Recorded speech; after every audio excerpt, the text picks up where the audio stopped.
¿Por qué se crea la EPS? Vamos a ver aquí. Principalmente porque el tema de salud es muy complicado, ¿no? Por ejemplo, si yo tengo que hospitalizarme hasta que encuentre una cama o tengo que buscar un amigo, ¿no? Si necesito una consulta, me la van a dar de aquí a 45 días cuando yo ya me atendí con el médico conocido, en una farmacia. En realidad, el tema de salud es muy complejo. Entonces, ¿qué ocurre? Se crea el tema de la EPS, ¿no? ¿Qué son las EPS? Las EPS son entidades prestadoras de salud, que son creadas principalmente para descentralizar lo que es salud en diagnósticos de capa simple. ¿Sí? Vamos a explicar todo. ¿Qué es un diagnóstico de capa simple? Un diagnóstico de capa simple es un diagnóstico que se presenta con bastante frecuencia y que usualmente veo de manera ambulatoria. Entonces, ¿qué me dice salud? Salud dice, EPS, créense para descentralizar todo lo que es mi capa simple. Dentro de descentralizar, yo también te voy a liberar parte del pago que hacen las empresas para que sus trabajadores se atiendan conmigo. Y ese es un 2.25 que lo vamos a ver más adelante también. ¿Sí? Entonces, de manera, adicionalmente a los diagnósticos de capa simple, las compañías de seguros te dan como una gracia cubrirte diagnósticos de capa compleja. ¿Cuáles son los diagnósticos de capa compleja? Son aquellos que de no ser tratados podrían poner en riesgo mi vida y llevarme a la muerte. ¿Cuál es el único requisito para que me cubran estos diagnósticos? Es que el diagnóstico se dé dentro de la vigencia del plan de salud, ¿no? Y los diagnósticos de capa simple, no importa si son preexistentes o no, la EPS me los tiene que cubrir.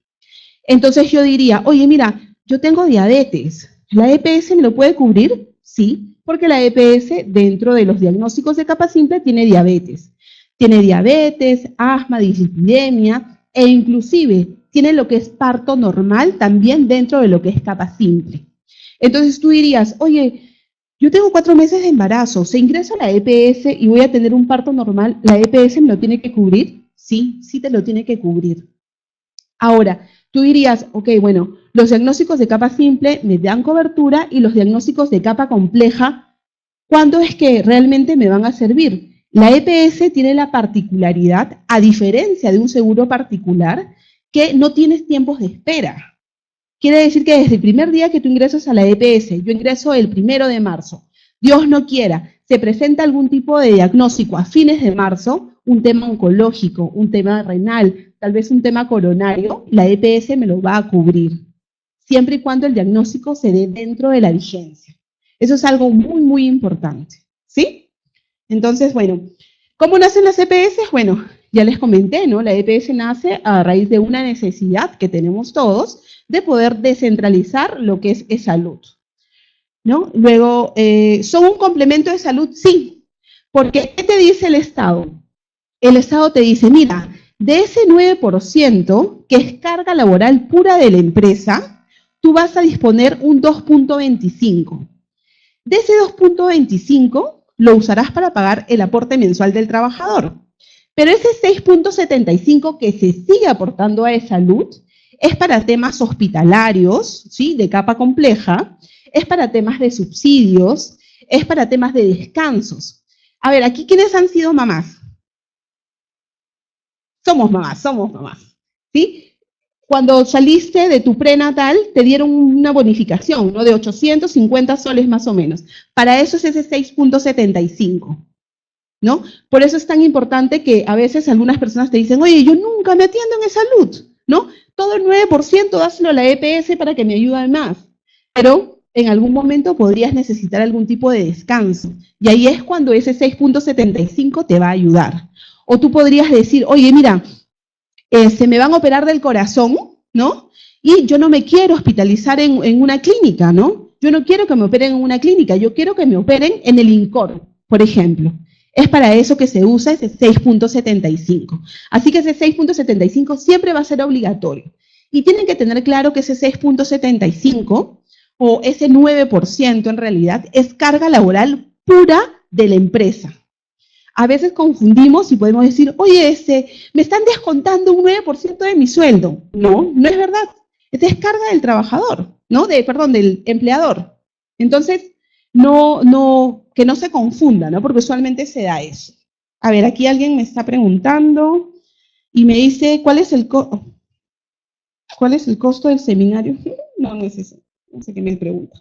A ver, bueno, ¿quién nos supervisa? Nos supervisa su salud, ¿sí? A la vez, nosotros tenemos, como les digo, un reglamento que cumplir, ¿no? Su salud siempre está sobre nosotros, verificando que no haya ningún tipo de reclamo, que las coberturas sean las adecuadas, ¿no? Siempre están sobre la compañía de seguros y usualmente si tenemos algún tipo de multa, viene de parte de ellos, ¿sí? Ahora, el reglamento de la ley 26790, hacia allá vamos.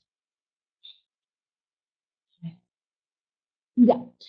¿Cómo se crea la EPS? La EPS se crea a raíz de la ley 26790. ¿Qué me dice esta ley? Esta ley principalmente lo que indica el artículo 1 es que le da pase libre a las compañías de seguros para crearse y para atender a los afiliados que tenemos la necesidad de recibir este servicio, ¿sí? Vamos a pasar lo que es la ley, o sea, un poquito rápido porque esto es como un poquito aburrido también, ¿sí? Y bueno, dentro de esta ley también me indica, ¿no? Me habla sobre enfermedades y sobre temas preventivos que esta EPS también me tiene que dar, ¿no? También me habla sobre quiénes se pueden asegurar, ¿no? ¿Quiénes pueden ingresar a una EPS? Principalmente los trabajadores en planilla. Y ellos son los que le van a dar el beneficio a sus derechohabientes legales de poderse atender a través de la EPS.